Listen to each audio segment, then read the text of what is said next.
사도신경으로 신앙 고백하십니다. 나는 전능하신 아버지 하나님, 천지의 창조주를 믿습니다. 나는 그의 유일하신 아들 우리 주 예수 그리스도를 믿습니다. 그는 성령으로 잉태되어 동정녀 마리아에게서 나시고 본디오 빌라도에게 고난을 받아 십자가에 못 박혀 죽으시고 장사된 지 사흘 만에 죽은 자 가운데서 다시 살아나셨으며 하늘에 오르시어 전능하신 아버지 하나님 우편에 앉아 계시다가 거기로부터 살아있는 자와 죽은 자를 심판하러 오십니다.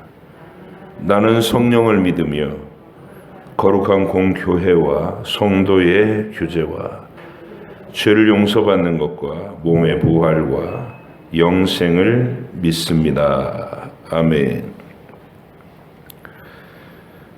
창세기 10장부터 14장까지 말씀입니다.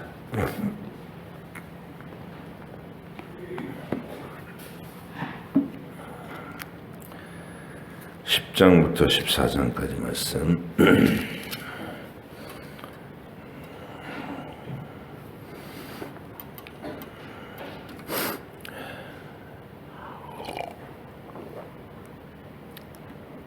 같이 읽겠습니다.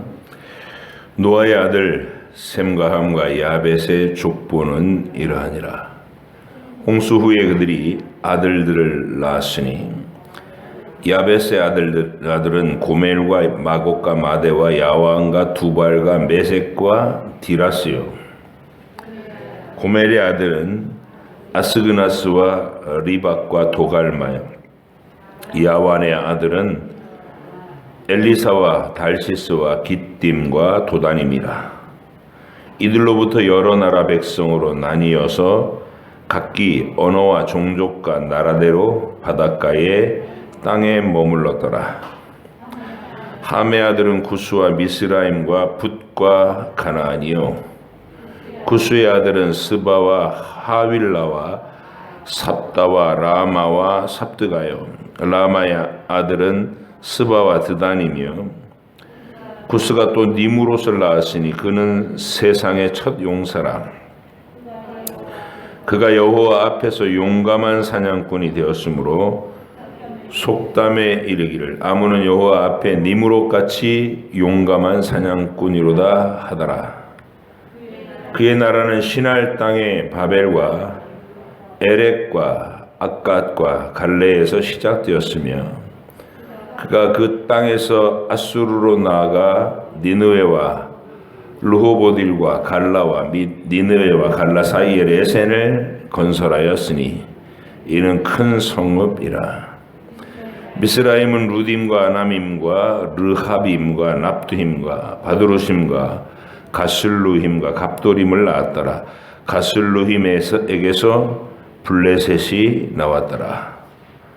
가나안은 장자 시돈과 헷을 낳고 또 여보스 족속과 아모리 족속과 기르가스 족속과 히위 족속과 알가 족속과 신 족속과 아르와 족속과 스마 족속과 하맛 족속을 낳았더니 이후로 가나안 자손의 족속이 흩어져 나아갔더라. 가나안의 경계는 시돈에서부터 그라를 지나 가사까지 와 소돔과 고모라와 아드마와 스보임을 지나 라사까지였더라. 이들은 함의 자손이라. 각기 족속과 언어와 지방과 나라대로였더라. 셈은 에벨 온 자손의 조상이요 야벳의 형이라. 그에게도 자녀가 출생하였으니 셈의 아들은 엘람과 아수르와 아르박삭과 룻과 아람이요. 아람의 아들은 우스와 훌과 게델과 마스며 아르박삭은 셀라를 낳고 셀라는 에벨을 낳았으며 에벨은 두 아들을 낳고 하나의 이름은 벨렉이라 하였으니 그때 세상이 나뉘었으며 벨렉의 아우의 이름은 욕단이며 욕단은 알모닥과 셀렉과 하살마웻과 예라와 하도람과 우살과 디글라와 오발과 아비마멜과 스바와 오빌과 하윌라와 요밥을 낳았으니 이들은 다 욕단의 아들이며 그들이 거주하는 곳은 메사에서부터 스발로 가는 길에 동쪽 산이었더라. 이들은 셈의 자손이니 그 족속과 언어와 지방과 나라대로였더라. 이들은 그 백성들의 족보에 따르면 노아 자손의 족속들이요 홍수 후에 이들에게서 그 땅의 백성들이 나뉘었더라. 온 땅의 언어가 하나요 말이 하나였더라. 이에 그들이 동방으로 옮기다가 신할 평지를 만나 거기 거류하며 서로 말하되 자 벽돌을 만들어 견고히 굽자 하고 이에 벽돌로 돌을 대신하여 역청으로 진흙을 대신하고 또 말하되 자 성읍과 탑을 건설하여 그 탑 꼭대기를 하늘에 닿게 하여 우리 이름을 내고 온 지면에 흩어짐을 면하자 하였더니 여호와께서 사람들이 건설하는 그 성읍과 탑을 보려고 내려오셨더라. 여호와께서 이르시되 이 무리가 한 족속이요 언어도 하나이므로 이같이 시작하였으니 이후로는 그 하고자 하는 일을 막을 수 없으리로다. 자 우리가 내려가서 거기서 그들의 언어를 혼잡하게 하여 그들이 서로 알아듣지 못하게 하자 하시고 여호와께서 거기서 그들을 온 지면에 흩으셨으므로 그들이 그 도시를 건설하기를 그쳤더라. 그러므로 그 이름을 바벨이라 하니 이는 여호와께서 거기서 온 땅의 언어를 혼잡하게 하셨음이니라. 여호와께서 거기서 그들을 온 지면에 흩으셨더라. 셈의 족보는 이러하니라. 셈은 100세 곧 홍수 후 2년에 아르박삿을 낳았고 아르박삿을 낳은 후에 500년을 지내며 자녀를 낳았으며 아르박삿은 35세에 셀라를 낳았고 셀라를 낳은 후에 403년을 지내며 자녀를 낳았으며 셀라는 30세에 에벨을 낳고 에벨을 낳은 후 403년을 지내며 자녀를 낳았으며 에벨은 34세에 벨렉을 낳았고 벨렉을 낳은 후에 430년을 지내며 자녀를 낳았으며 벨렉은 30세에 르우를 낳았고 르우를 낳은 후에 209년을 지내며 자녀를 낳았습니다. 르우는 32세에 수룩을 낳았고 수룩을 낳은 후 207년을 지내며 자녀를 낳았습니다. 수룩은 30세에 나홀을 낳았고 나홀은 낳은 후에 200년을 지내며 자녀를 낳았습니다. 나홀은 29세에 데라를 낳았고 데라를 낳은 후 119년을 지내며 자녀를 낳았습니다. 데라는 70세에 아브라함과 나홀과 하란을 낳았더라. 데라의 족보는 이러하니라. 데라는 아브라함과 나홀과 하란을 낳고 하란은 롯을 낳았으며 하란은 그 아비 데라보다 먼저 고향 갈대아인의 우르에서 죽었더라. 아브라함과 나홀이 장가들었으니 아브라함의 아내 이름은 사레며 나홀의 아내 이름은 밀가니 하란의 딸이요 하란은 밀가의 아버지이며 또 이스가의 아버지더라. 사레는 임신하지 못함으로 자식이 없었더라. 데라가 그 아들 아브라함과 하란의 아들인 그의 손자 롯과 그의 며느리 아브라함의 아내 사레를 데리고 갈대아인의 우르를 떠나 가나안 땅으로 가고자 하더니 하란에 이르러 거기 거류하였으며 데라는 나이가 205세가 되어 하란에서 죽었더라. 여호와께서 아브라함에게 이르시되 너는 너의 고향과 친척과 아버지의 집을 떠나 내가 내게 보여줄 땅으로 가라. 내가 너로 큰 민족을 이루고 내게 복을 주어 내 이름을 창대하게 하리니 너는 복이 될지라. 너를 축복하는 자에게는 내가 복을 내리고 너를 저주하는 자에게는 내가 저주하리니 땅의 모든 족속이 너로 말미암아 복을 얻을 것이라 하신지라. 이에 아브라함이 여호와의 말씀을 따라갔고 롯도 그와 함께 갔으며 아브라함이 하란을 떠날 때에 75세였더라. 아브라함이 그의 아내 사레와 조카 롯과 하란에서 모은 모든 소유와 얻은 사람들을 이끌고 가나안 땅으로 가려고 떠나서 마침내 가나안 땅에 들어갔더라. 아브라함이 그 땅을 지나 세겜 땅 모래 상수리 나무에 이르니 그때 가나안 사람이 그 땅에 거주하였더라. 여호와께서 아브라함에게 나타나 이르시되 내가 이 땅을 내 자손에게 주리라 하신지라. 자기에게 나타나신 여호와께 그가 그곳에서 제단을 쌓고 거기서 베델 동쪽 산으로 옮겨 장막을 치니 서쪽은 베델이요 동쪽은 아이라. 그가 그곳에서 여호와께 제단을 쌓고 여호와의 이름을 부르더니 점점 남방으로 옮겨 갔더라. 그 땅에 기근이 들었으므로 아브라함이 애굽에 거류하려고 그리로 내려갔으니 이는 그 땅에 기근이 심하였습니다. 그가 애굽에 가까이 이르렀을 때에 그의 아내 사레에게 말하되 내가 알기에 그대는 아리따운 여인이라. 애굽 사람이 그대를 볼 때에 이르기를 이는 그의 아내라 하여 나는 죽이고 그대는 살리리니 원하건대 그대는 나의 누이라 하라. 그리하면 내가 그대로 말미암아 안전하고 내 목숨이 그대로 말미암아 보존되리라 하니라. 아브라함이 애굽에 이르렀을 때에 애굽 사람들이 그 여인이 심히 아리따움을 보았고 바로의 고관들도 그를 보고 바로 앞에서 칭찬하므로 그 여인을 바로의 궁으로 이끌어들인지라. 이에 바로가 그로 말미암아 아브라함을 후대함으로 아브라함이 양과 소와 노비와 암수 나귀와 낙타를 얻었더라. 여호와께서 아브라함의 아내 사레의 일로 바로와 그 집에 큰 재앙을 내리신지라. 바로가 아브라함을 불러 이르되 네가 어찌하여 나에게 이렇게 행하였느냐? 네가 어찌하여 그를 내 아내라고 내게 말하지 아니하였느냐? 네가 어찌 그를 누이라 하여 내가 그를 데려다가 아내를 삼게 하였느냐? 네 아내가 여기 있으니 이제 데려가라 하고 바로가 사람들에게 그의 일을 명하매 그들이 그와 함께 그의 아내와 그의 모든 소유를 보내었더라. 아브라함이 애굽에서 그의 아내와 모든 소유와 롯과 함께 네겝으로 올라가니 아브라함에게 가축과 은과 금이 풍부하였더라. 그가 네겝에서부터 길을 떠나 베델에 이르러 베델과 아이 사이 곧 전에 장막 쳤던 곳에 이르니 그가 처음으로 제단을 쌓은 곳이라. 그가 거기서 여호와의 이름을 불렀더라.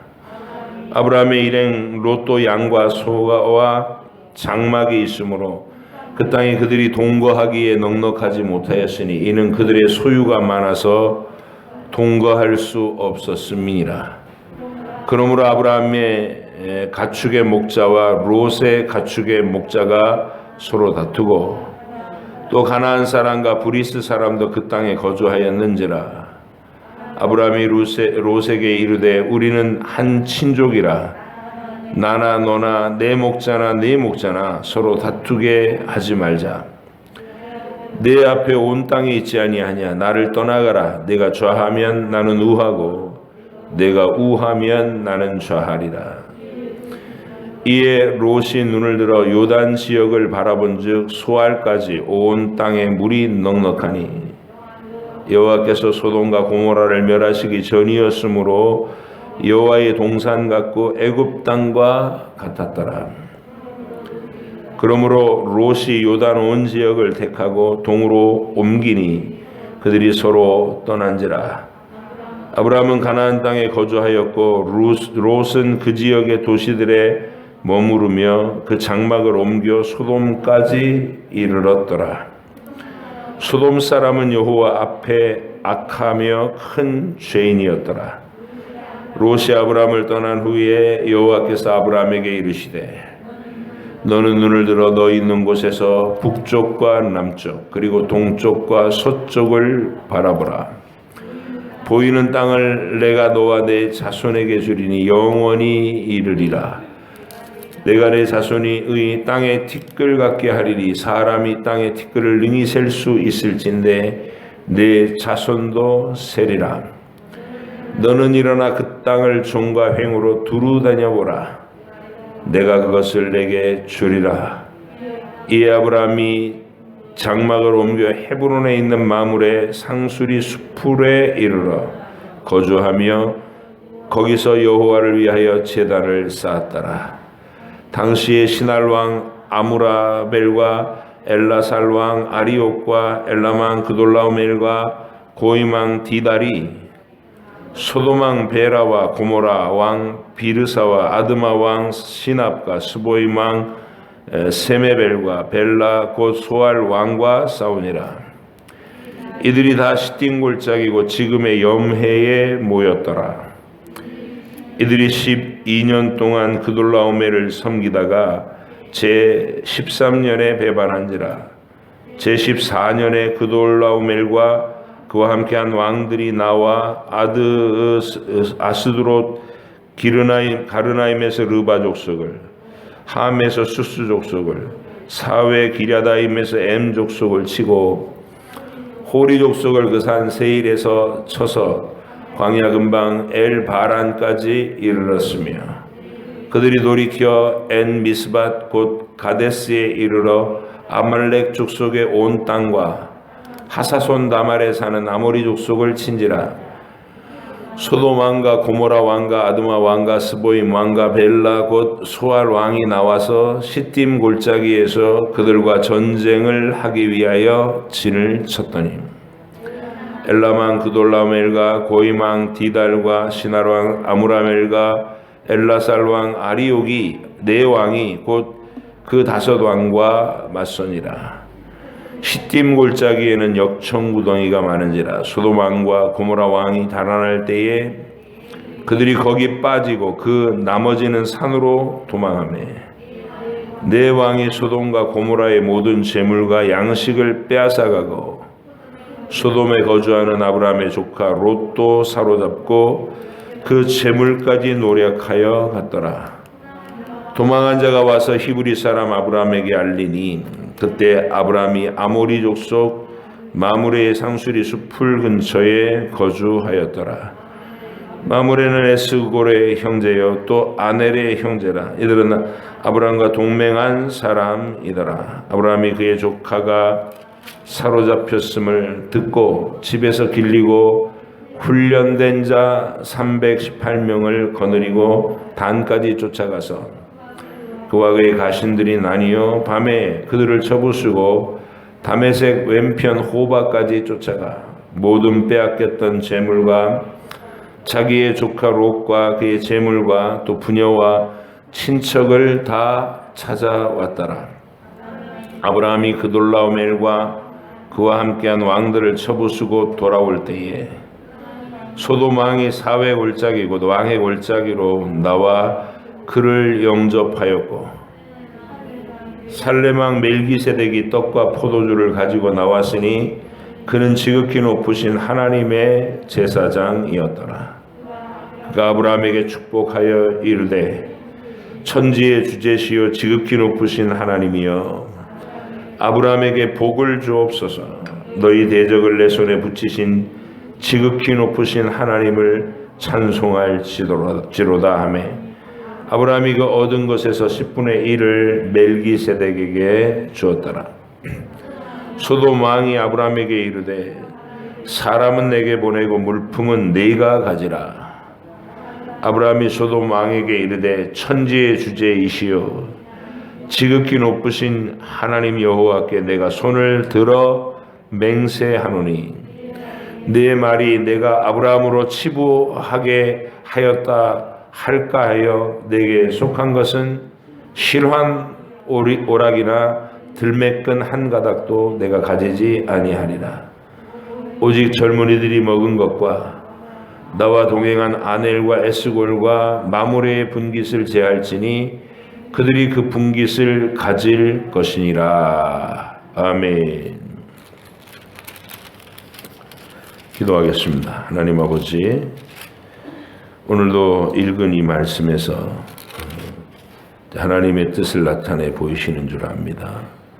우리 각자에게 말씀을 읽을 때마다 그 속에 면면이 흐르는 하나님의 구원의 아름다운 계획과 크고 위대하신 그 행적을 밝히 바라보고 경배하는 마음으로, 사랑하는 마음으로, 주님을 찬양하는 마음으로 이 말씀들을 새기게 하여 주시고 그 뜻을 마음속에서 풀어내게 하여 주옵소서. 삶에 적용시켜 하루를 사는 동안 말씀의 지배를 받으며 다스리심을 받는 하나님의 거룩한 백성 다 되게 해 주시옵소서. 깨닫는 지혜를 주실 줄 믿사옵고 예수님의 이름으로 기도하옵나이다. 아멘. 노아 홍수 후에 하나님께서 아브라함이 제단을 쌓자마자 하신 말씀이 다시는 홍수로 사람을 멸하지 않겠다. 이유는 사람이 태어나면서부터 악하기 때문이다. 이렇게 얘기하셔요. 그래서 여러분 그 장면 8장에서 얘기하시는 그 장면이 아주 중요한 장면이에요. 왜냐하면 심판을 행하셔도 사람은 변하지 않고, 그리고 매번 악해질 때마다 세상을 심판하려고 하면 항상 사람이 남아나지 않을 거 아니에요. 언제나 아담으로 시작해서 번성했는데 싹 쓸어버리고 또 노아로 시작해갖고 또 번성했는데도 싹 쓸어버리고 계속 이렇게 반복하다 보면 언제 약속한 그리스도가 오겠냐고요. 그리고 세상 만민들을 구원의 복으로 이끌어드리는 그 하나님의 구원 역사가 펼쳐질 수가 없어요. 그래서 이제 반복되는 심판을 행하지 않고 홍수로 한번 세상을 싹쓸어 심판하신 것을 이제 증거로 삼고 또 하나의 메시지는 심판한다고 해서 사람이 고쳐지는 거 아니다. 변화되는 게 아니다. 아담 족속을 번성하게 했다가 심판하고 노아에서부터 다시 시작했지만 나면서부터 악하다라고 하나님이 말씀하시는 거예요. 똑같다 너희는. 그래서 홍수로 더 이상 이 세상을 심판하지 않겠다 하신 말씀은 그리스도가 올 때까지, 그리고 그의 구원의 은혜가 충만히 세상에서 하나님이 택한 영혼을 다 건져낼 때까지 이 세상을 보존시키겠다 그 뜻이에요. 아예 심판이 영원히 없어지겠다 그 얘기가 아니라, 그래서 최후의 심판은 불사름으로 예비되어 있다. 이렇게. 그래서 노아 홍수는 그 하나님의 심판의 양상을 미리 보여주신 샘플, 맛보기, 경고용 심판이었다. 이렇게 이해를 하면 됩니다.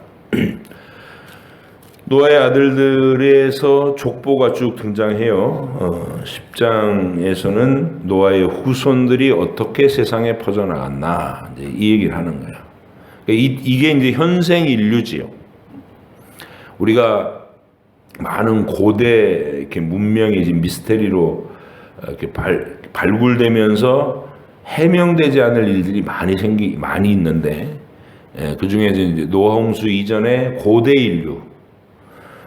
인류와 고대 문명의 그 신비를 우리가 다 아직 밝히지 못합니다. 그 중에서 이 거인족들의 흔적, 그러니까 일반적인 지금 현생 인류의 어떤 신체 구조 가지고는 감당하지 못할 거대한 어떤 건축들 이런 것들을 하는 거를 근거로 해서, 그리고 거인들의 유골이 발견되는 거 이런 것들이 이제 거인족이 있었다.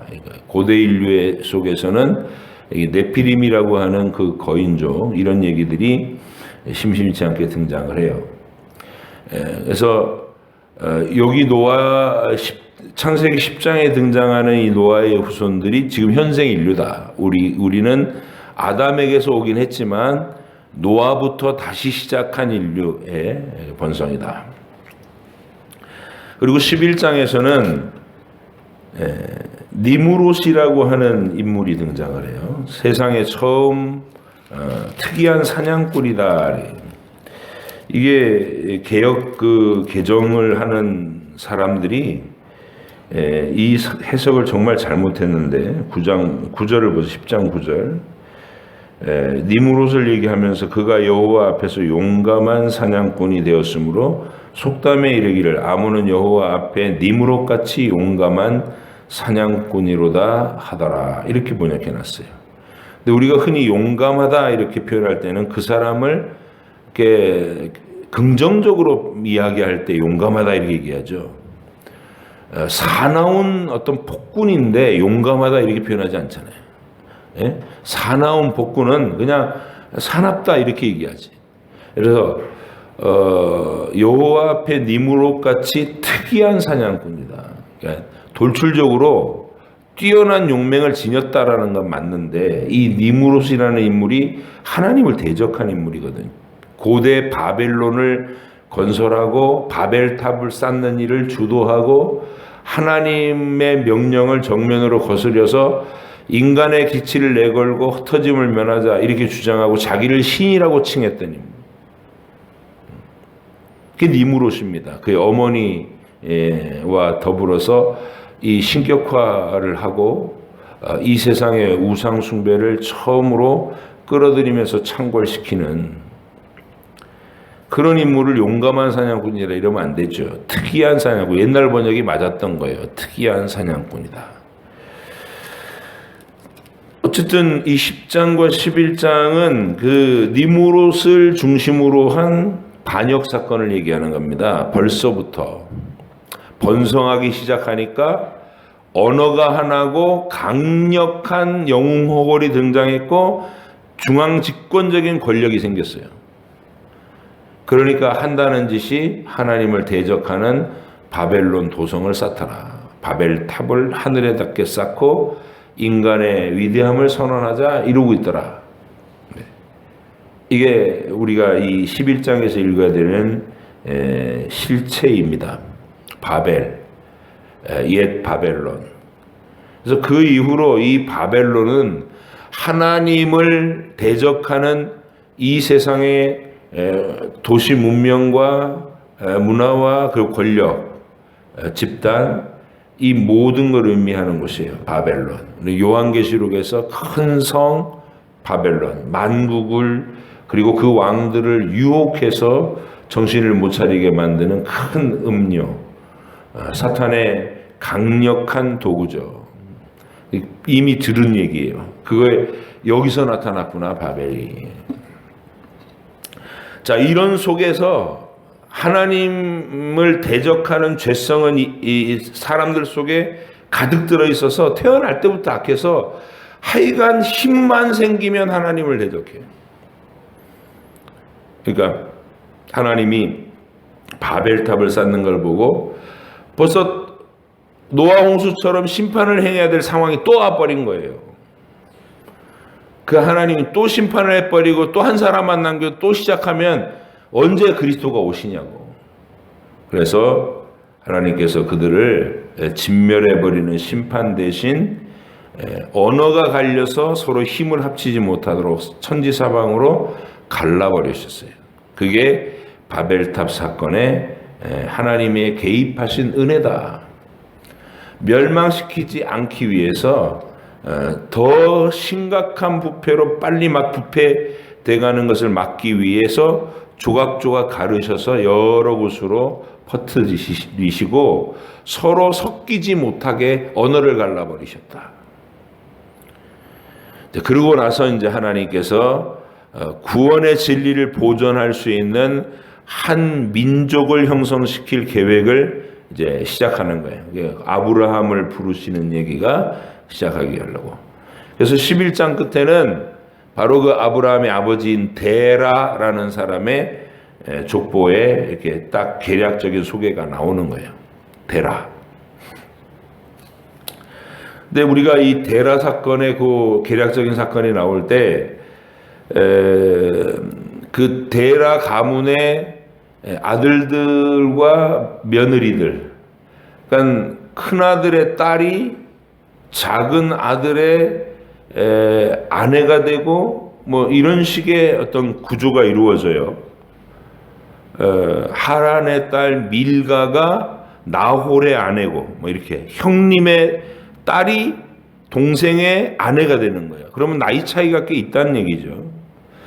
그래서 우리가 이 데라가 아브라함 낳은 얘기를 보니까 70세에 아브라함과 나홀과 하란을 낳았더라. 이렇게 데라의 족보는 아니라 데라는 아브라함과 나홀과 하란을 낳고 26절에 데라는 70세에 아브라함과 나홀과 하란을 낳았더라. 이렇게 돼 있어요. 그런데 여기서 우리가 아브라함과 나홀과 하란 이렇게 거론했다고 너무나 쉽게 아브라함을 맏형으로 보고 있어요. 근데 생각해 보면은 지금 제일 나이가 많은 사람은 하란이에요. 왜냐하면 하란이 하란의 딸이 나홀의 아내가 됐어요. 그리고 아브라함은 아버지가 205세를 향수하고 죽을 때 가나안 땅에 들어왔는데 그때 아브라함의 나이는 75세였어요. 빼보면 70세에 낳은 아들이 아브라함이 아니라는 거예요. 그죠? 205세에서 75세를 빼면 130살에 낳은 아들이 아브라함이에요. 그럼 70살에 낳은 아들이 누구겠어요? 하란이죠. 그 가운데가 나홀인 거예요. 그래야 이야기가 맞아요. 하란의 딸이 나홀의 아내가 되고 그리고 아브라함은 이 데라 가문의 유약한 막내 아들이었다는 게 그가 얼마나 겁쟁이였는지 뒤에 보면 알아요. 뭐 한 가지 자기가 스스로 결정한 적이 없어요. 늘 아버지 그늘에서 시키는 대로 아버지. 그러니까 사랑받는 막내로서 자랐던 그 응석을 그대로 보이고 있어요. 그리고 이제부터 이 12장부터 아브라함의 부르시는 이야기와 그를 하나님의 구원의 복을 받는 사람의 첫 번째 샘플로 이 믿음의 조상이라 그러죠. 믿음의 조상. 그래서 아브라함을 하나님이 부르셔서 변화시키며 성숙시키며 마침내 그리스도의 진리에까지 도달하는 성숙한 구원받은 사람으로 만들어가는 여정을 보여주는 위대한 샘플. 그러니까 여러분이 아브라함을 읽으면서 나를 부르시는 것이 나를 믿게 하시고 구원의 자리로 들어가게 하시는 그 하나님의 섭리가 아브라함을 이끄시는 것과 동일한 원리겠구나. 그래서 우리가 아브라함의 인생을 잘 알아야 되는 거예요. 한 장면마다. 제일 먼저 우리가 알아야 되는 장면은 12장이 아니라 가나안 땅에 75살에 들어오는 그 장면이 아니라 데라의 그늘에서 갈대아 우르에서 있었던 일부터 알아야 돼요. 11장 31절 한번 보세요. 11장 31절. 데라가 그의 아들 아브라함과 하란의 아들인 그의 손자 롯과 그의 며느리 아브라함의 아내 사레를 데리고 갈대아인의 우르를 떠나 가나안 땅으로 가고자 하더니 누가 가요? 아브라함이 가는 게 아니라 데라가 가요. 근데 그 위에 보면 28절 보세요. 하란은 그의 아비 데라보다 먼저 고향 갈대아인의 우르에서 죽었더라 이렇게 돼 있어요. 이 연관관계를 잘 아셔야 돼요. 하나님이 아브라함에게 나타나신 거예요. 너 고향과 친척과 아버지 집을 떠나서 내가 지시하는 땅으로 가라. 네가 속해 있던 가문과 종교와 관습과 전통과 거기에 꽉 얽매여갖고 네가 전혀 지금 하나님을 인식할 준비가 못 돼 있는데 너는 그 모든 안락한 너의 근거지를 떠나서 이제부터 하나님 안에서 너의 인생을 재편성해라 이 얘기예요. 우상장사의 아들이에요. 아브라함이. 여호와 하나님이라는 전설은 들어봤어도 그 하나님을 직접 대면한 건 없는 거예요.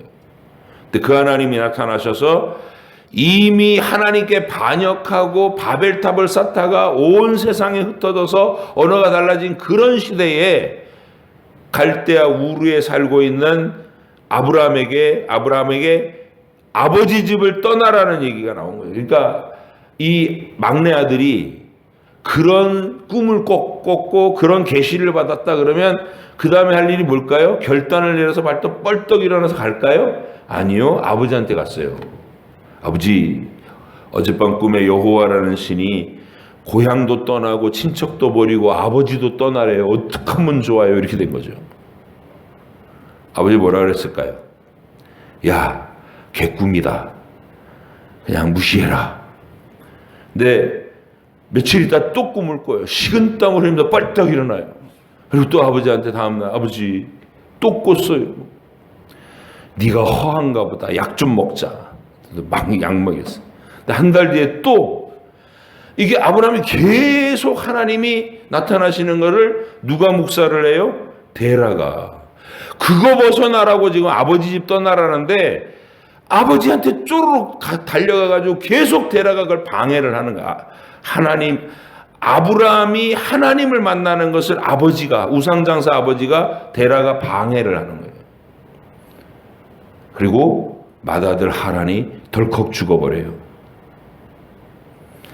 맏아들 하란이 덜컥 죽어버리고 그리고 31절에 데라가 주도해서 가나안 땅으로 가자고 식구들 다 데리고 이사를 하고 있어요. 왜 그랬을까요? 하나님이 두려운 거죠. 이게 우리 막내 아브라함에게 나타난 여호와라는 신이 만만한 신이 아니구나. 이러면서 두려워서 옮겼어요. 그런데 옮겼는데 유프라테스 강을 건너지는 못하고 강변에다 주저앉아 버렸어요. 난 여기 더 이상 못 가겠다. 왜냐하면 강을 건너가면 언어가 달라요. 가나안 땅 사람들이 언제 자기들을 죽이려고 달려들지 몰라요. 우리로 얘기하면 저 부산 살던 가정이 압록강까지 갔다가 만주로 건너가야 되는데 못 건너가고 저 주저앉은 거예요. 그 강변에다가 하란이라고 동네 이름을 줬어요. 죽은 아들. 이게 이 일의 상황이에요. 우리가 그 몇 가지 힌트를 가지고 유추해 볼 수 있는. 그리고 아브라함은 거기서 또 발목에 잡혀요. 아버지가 얘야 아버지를 버리고 가지 마라 이러고 붙잡은 거예요. 205세로 수명을 다하고 죽을 때까지 아브라함 거기서 또 붙잡혀요. 아브라함은 스스로 결단해서 믿음의 길을 떠난 사람이 아니에요. 우유부단하고 아버지 그늘에서 끝까지 징징거리고 있다가 하나님의 오래 참고 기다려주심 속에서 마침내 그를 택하신 하나님이 그를 부르시고 이제 믿음의 눈을 띄워주는 자리로 훈련의 자리로 데리고 들어오시는 거예요. 우리가 스스로 깨달아갖고 하나님을 찾은 적이 없어요. 그게 출발이에요. 먼저 선택하셨고 하나님이 다가오셨고 내 환경에서 역사하시는데 나는 못 알아봤고 그냥 세월이 지나가고 있는데 오래 참아 기다려주시다가 하나님의 때에 하나님이 특별한 사건을 통해 우리를 마침내 믿음의 길로 들어서도록 섭리하시는 것. 그게 여러분의 구원 간증이에요. 한번 돌아보세요. 여러분도 똑같아요. 긴 세월 하나님을 묵살했던 세월이 있었고 지지부진한 그런 세월이 있었어요. 그런데 하나님께서 결정적으로 회심할 기회를 주시고 믿음의 눈을 뜨게 하시는 과정이 있었다고. 그게 12장에 돌아와서 가나안 땅에 도착하니까 제일 먼저 일어나는 게 기근이에요. 아니 그렇게 가라고 해서 왔는데 75살에 이제 아버지 떠나보내고 돌아가셨으니까 더 이상 같이 있을 수도 없잖아요. 그래서 이제 친척은 못 버렸어요. 롯은 데리고 무서워서. 롯은 아마 하란의 아들이니까 제일 맏형의 아들이니까 막내 아브라함하고는 50년의 차이가 나거든요. 하란하고 아브라함하고는.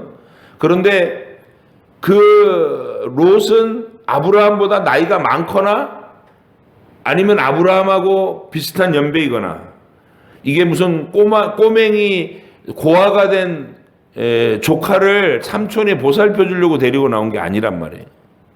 의지하려고 데리고 나온 거지. 그러니까 믿음의 내용을 다 못 채운 거죠. 친척도 떠나라 했는데 하나님 명령에 온전히 순종하지 못한 거예요. 겁이 많아서. 가나안 땅에 와서는 아내를 누이라고 하고 다녀요. 왜? 아내라고 그랬다가는 너무 이뻐가지고 그 사라를 차지하려고 권력자들이 자기를 죽일까 봐 우리 오누이로 다니자. 원래 이복 누이 동생이지 않냐 네가. 이러면서 다니다가 우려하던 일이 현실로 드러난 게 이제 애굽에서 소문이 퍼져가지고 왕이 솔랑 데리고 갔어요. 그냥 갖은 빙패물이죠. 그가 마치 친정 아버지한테 그 당시에 이 사위들이 아내를 데려올 때 재산 갖다 바치듯이 잔뜩 줬어요. 오랍이라고 그러니까. 근데 아브라함이 그거 다 받으면서 사실은 제 아내입니다. 이 소리를 못한 거예요. 여기서 우리가 아브라함의 그 치명적인 우유부단함과 겁만음이 그대로 드러난 것이고 아브라함 인생에서 가장 어두웠던 밤이에요. 날이 치욕스럽고 아마 이게 죽고 싶었을 거예요. 아내를 뺏기고 자기는 한마디도 못하고 홀로 앉아 있어야 되는 그 시간이 얼마나 고통스러웠겠어요. 비참하고. 근데 하나님이 그 상황을 바로를 애굽 왕을 확 압제하시고 나서 바로 변화시켰어요. 바로가 재앙을 느끼고 혼비백산해 가지고 사례를 데리고 왜 네 아내를 누이라고 해서 이 지경으로 만들었냐 막 이러면서 아브라함을 책망해요. 그 사건이 지난 이후로 아브라함은 각성을 합니다. 나를 부르신 하나님이 시시한 신이 아니시구나. 책임을 지시는 분이구나. 능력 있으신 분이구나. 애굽 왕 바로를 한 방에 제압하시는 분이구나.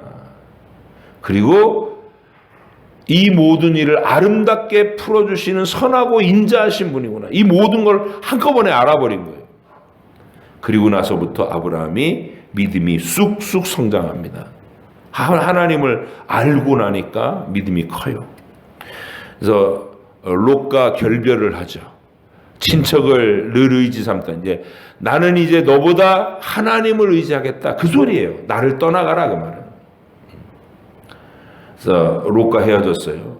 롯은 사실은 아브라함에게 이렇게 말했어야 돼요. 삼촌, 제가 뭐 재산이 아무리 많은데 그게 무슨 의미가 있습니까?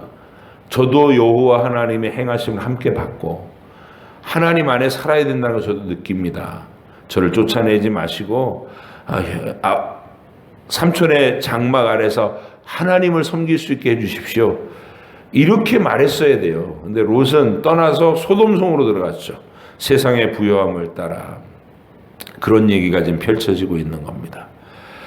계속해서 아브라함의 인생을 따라가 보면 우리가 어떤 과정을 거쳐서 믿음이 자라가야 되고 우리 믿음은 어떤 점을 가장 중요하게 여겨야 되는가, 그리고 어디까지 나가야 되는가, 이런 것들을 다 알 수 있어요.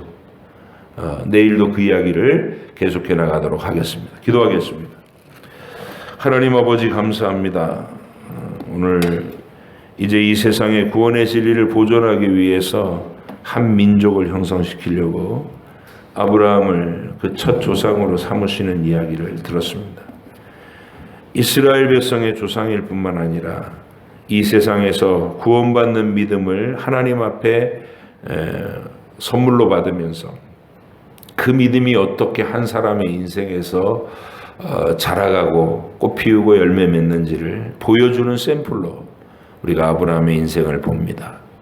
하나님, 이 아브라함 이야기를 한 장면 한 장면 잘 익혀서 우리 믿음의 모델로 잘 기억하게 하시고 내 인생이 어떤 여정으로 거쳐왔는가, 나는 아브라함의 인생 어느 지점에 지금 훈련받고 있는가, 이런 것들을 생각해 볼 수 있는 저희들이 되게 해 주시옵소서.